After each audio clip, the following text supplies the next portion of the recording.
noite a todos. Eu gostaria de agradecer ao CRE pelo convite e é uma grande alegria estar aqui com todos vocês. Que Jesus nos abençoe e nos ilumine. Nós precisamos da sua iluminação. A palestra de hoje está contida no livro Palavras de Vida Eterna, pelo Espírito Emmanuel, pelo médium Francisco Cândido Xavier, nosso querido Chico Xavier. É a lição 99, Reclamações. E eu vou ler a epígrafe. Portanto, aquele que sabe que deve fazer o bem e não o faz, Portanto, aquele que sabe que deve fazer o bem e não o faz, nisso está pecando. A gente fica com medo dessa palavra pecando, né? Então, quando nós sabemos que precisamos fazer o bem e não fazemos, nós estamos em falta. Nós estamos em erro. Por que nós estamos em falta e estamos em erro? Porque nós não estamos cumprindo o nosso ciclo. O botão de rosa, quando ele aparece, ele precisa desabrochar. A laranjeira, quando está carregada de laranjas e ela amadurece, ela precisa ser colhida. O rio, ele precisa correr até o mar. Então nós temos os nossos ciclos, nós precisamos cumprir as nossas etapas. E quando nós não cumprimos... Não. Sai aqui.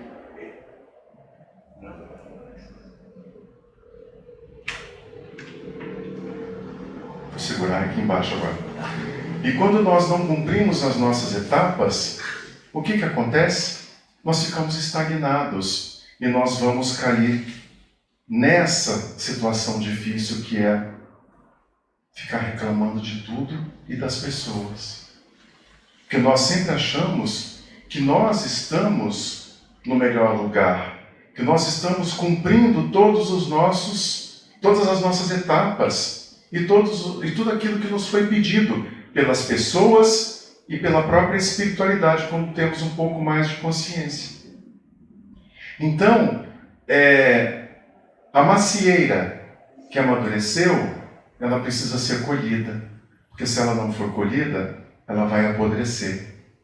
Então nós não podemos perder a oportunidade de fazermos o bem, porque quando nós fazemos o bem, nós estamos cumprindo o nosso ciclo, porque quando Deus nos fez, Ele nos fez para o bem. Nós é que saímos, em alguns momentos, da nossa estrada, que é rumo à perfeição. Ou melhor, não seremos perfeitos nunca, mas rumo à perfeição relativa que é permitida para nós espíritos. Aí eu aproveitei e trouxe para nós duas questões do Livro dos Espíritos que vão completar essa lição. A questão 642. Bastará não fazer o mal para ser agradável a Deus e assegurar sua posição futura? Pergunta do Livro dos Espíritos. Não. É preciso fazer o bem no limite de suas forças, porque cada um responderá por todo o mal que resulte do bem que não haja feito. Então não basta nós não fazermos o mal, porque quando nós não fazemos o mal, nós deixamos de fazer o bem. E quando nós deixamos de fazer o bem, nós deixamos de ocupar um espaço. E quando nós não ocupamos um espaço, outras situações acontecem. Outras criaturas ocupam aquele espaço. Outras energias ocupam aquele espaço. E nós precisamos ocupar o nosso espaço, que é fazendo o bem, dentro da nossa casa, no nosso local de trabalho, com os nossos familiares principalmente, porque quando nós entramos em um acordo no mundo espiritual de nascermos naquela família, existe um amor e um elo de ligação que permitiu que isso acontecesse. Então nós precisamos nos ligar às pessoas que estão dentro das nossas casas. Porque se nós não nos ligarmos às pessoas que estão dentro das nossas casas e ficarmos reclamando, como diz a lição, ficarmos receosos de amarmos, nós não vamos conseguir cumprir aquele ciclo que a natureza cumpre. E o nosso ciclo, nós temos uma especialidade. Nós somos únicos, nós temos o livre-arbítrio. O rio não, ele corre em direção ao mar. Ele passa por pedras, ele passa por situações complicadas pela natureza e ele chega ao mar. A flor, ela tem que desabrochar. A laranjeira, ela tem que amadurecer. Agora nós não precisamos amadurecer e desabrocharmos se nós não quisermos. Porque nós temos o livre-arbítrio. Mas nós podemos desabrochar. Aí tem uma outra questão que diz, a 643, haverá pessoas que pela sua posição não tenham possibilidades de fazer o bem? Olha a pergunta. Não há ninguém que não possa fazer o bem. Só o egoísta não encontra jamais oportunidade. Bastará estar em relação com outros homens para encontrar ocasião de fazer o bem. E cada dia da vida dá oportunidade a qualquer que não esteja cego pelo egoísmo, porque fazer o bem não é só ser caridoso, mas ser útil na medida do vosso poder, todas as vezes que vosso concurso pede ser necessário. Então nós devemos fazer o bem em qualquer posição que nós estivermos. Diretor de uma empresa ou aquele que coleta o lixo daquela empresa. Todos nós somos importantes. Os trabalhos simples, eles dependem do dono da empresa para que eles existam. E o dono da empresa precisa das pessoas mais simples para que o trabalho deles também aconteça. Então o Criador nos coloca à disposição. E eu me lembrei da águia. A águia, ela cria os seus filhotes com uma certa singularidade. Ela busca o alimento, como todos os outros pássaros, ela vai buscando, e quando eles estão prontos com asas fortes e podem voar, ela joga eles fora do ninho, ela empurra para fora do ninho. E normalmente os ninhos são em grandes penhascos, muito altos. Só que quando os bichinhos são jogados fora do ninho e não conseguem voar, ela abre as suas asas e apoia eles em cima das suas asas. Por quê? Porque é mãe. Porque é pai. Então quando Deus nos empurra para os nossos desafios, Ele não quer que nós fiquemos reclamando das nossas coisas. Ele quer que nós nos joguemos, que nós abramos as nossas asas, que nós voemos como os filhotes das águias, porque se nós não conseguirmos, Ele abre as suas asas enormes e nós temos onde repousarmos. E nós não acreditamos nisso, porque nós não confiamos ainda em Deus. A águia faz com que os seus filhos se joguem, e ela cuida desses filhos. Então todas as vezes que nós estivermos em um momento de dor, todas as vezes que nós estivermos em grandes desafios, vamos aceitar, sem reclamações, como diz o texto. Vamos aceitar, porque quando nós aceitarmos, nós teremos uma águia imensa, de asas potentes, que muitas vezes nós vemos citações no Apocalipse de João, das grandes águias. Nós vemos no Velho Testamento, em vários textos, as águias presentes. Então, todas as vezes que nós estivermos num momento de doença, na perda de um ente querido, numa situação complicada, numa situação que nós não entendemos, vamos nos jogar. Porque com certeza, se nós não conseguirmos resolver, nós teremos a águia, que é o Pai, o Deus Todo-Poderoso, e toda a assistência espiritual dos mentores, dos nossos anjos guardiões, dos nossos amigos espirituais, todos, a asa maior por cima e as asas menores por baixo nos segurando. Se nós não enxergarmos a asa grande, que é a asa de Deus, que é muito potente, tem asas menores por baixo para nos segurar. E nós temos essas asas dentro das nossas casas. Qual mãe que não abre as suas asas para poder proteger os seus filhos? Todas. Não tem uma mãe que não abre as suas asas para proteger os seus filhos. E elas colocam esses filhos para voarem. Elas colocam esses filhos para produzirem. E se eles não estiverem produzindo direito, ela faz como a mãe águia. Ela vai e traz para dentro do seu ninho e depois vai treinando e soltando aos poucos. E assim é o Criador. Nós vamos nos organizando. Então confiemos em Deus, porque a águia maior de asas imensas, fofas, potentes e amorosas, essas asas estão prontas para nos receber se nós formos cair do penhasco. Vamos pensar nisso. E aí eu lembrei de um texto de Jesus, que quando Jesus foi preso, ele teve que depor para o Caifás, o sumo sacerdote. E aí ele disse para o Caifás, quando o Caifás lhe fez algumas perguntas, ele disse: olha, eu prego em praça pública, nas sinagogas, não faço nada escondido. É tudo direto com o público. Se vocês perguntarem para as pessoas, eles vão saber o que eu digo.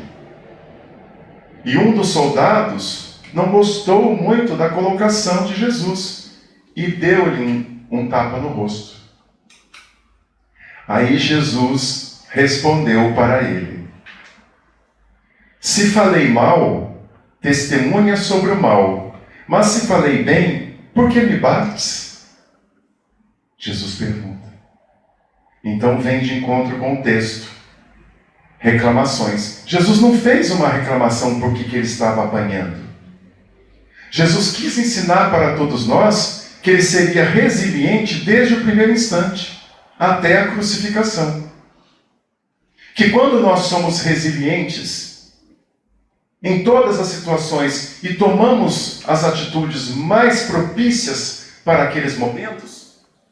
Não é culpa sua, não. Estou olhando aqui, a pilha estava piscando. Vou pegar uma nova. Eu estou sem pilha, gente. Então, vamos falar que eu tenho a voz forte.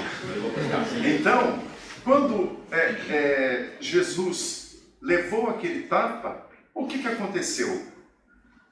Jesus, naquele momento, ele mostra para todos nós que nós precisamos sim ser resilientes nas nossas vidas, com os acontecimentos que muitas vezes nós não estamos esperando.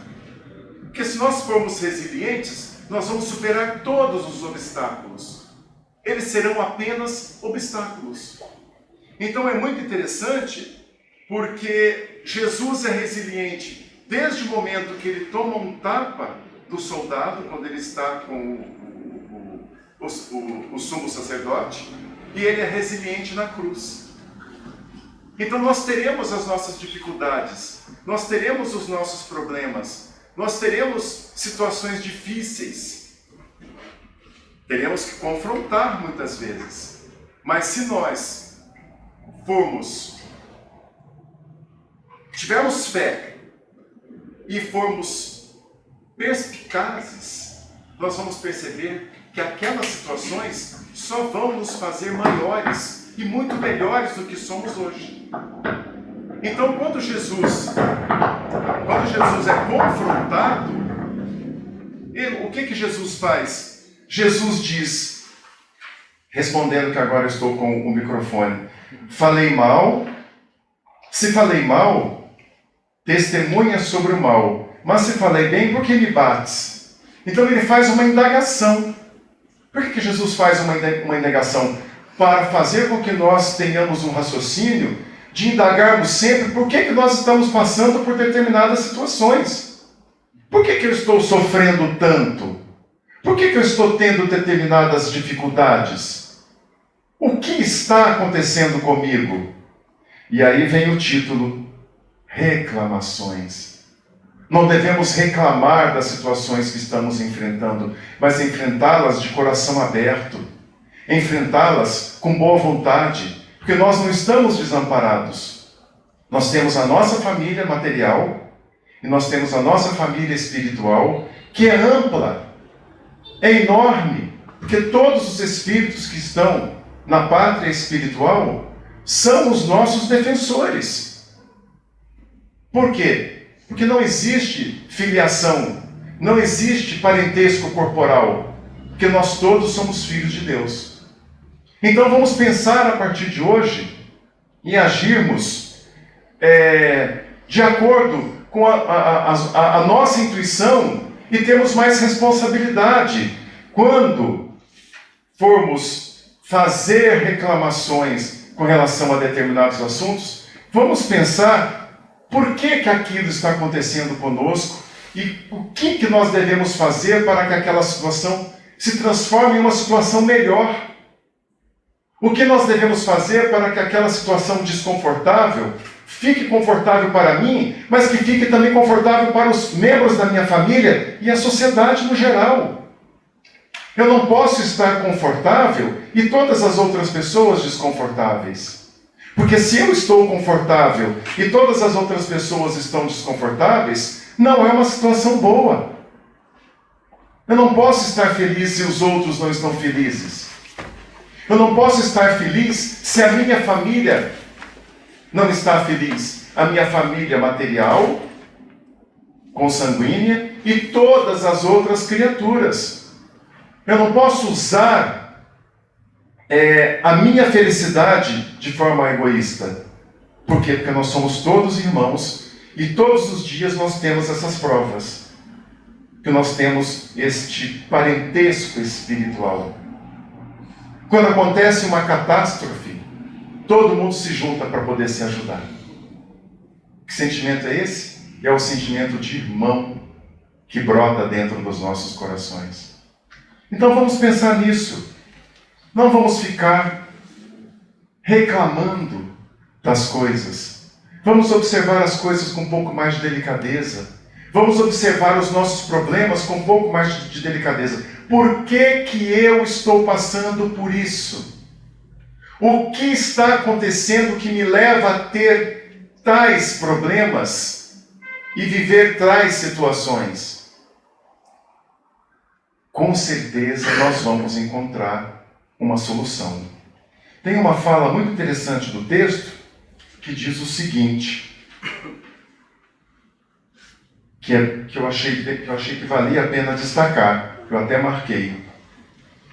Quem sabe o que deve fazer e não faz, deserta dos deveres que lhe competem, caindo em omissão lamentável, e se intenta atrapalhar quem procura fazer. Certamente responderá com dobradas obrigações pelo que não fizer. Então nós devemos ficar atentos aos nossos deveres. Aquilo que nós temos que cumprir com a nossa família material e com a nossa família espiritual, que é universal, com todas as outras criaturas. Eu não posso desejar o bem só para mim e para a minha família consanguínea. Eu preciso desejar o bem para todas as pessoas e inibir o mal. Porque quando eu tento inibir o mal, eu pratico o bem. E quando nós praticamos o bem, nós espalhamos amor. E quando nós espalhamos amor, nós espalhamos paz. E é isso que nós devemos fazer, espalhar paz por onde nós chegarmos e por onde nós passarmos. Uma boa noite a todos e que Jesus nos abençoe.